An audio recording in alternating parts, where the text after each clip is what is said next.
Spacers are used to control where mist comes out of your Optimyst Pro cassette.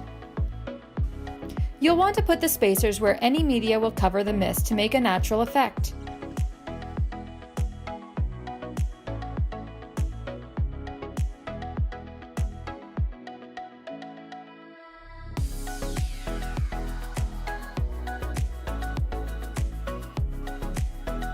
Notice you can get two different types of mist effects based on which flame insert type you use. The slots create thinner, taller flame effect, while the spacers create larger, wider flames. The Optimyst cassette can also be used with LED logs.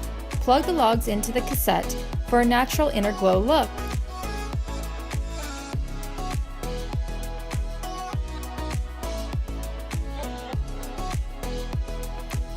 Thanks for watching.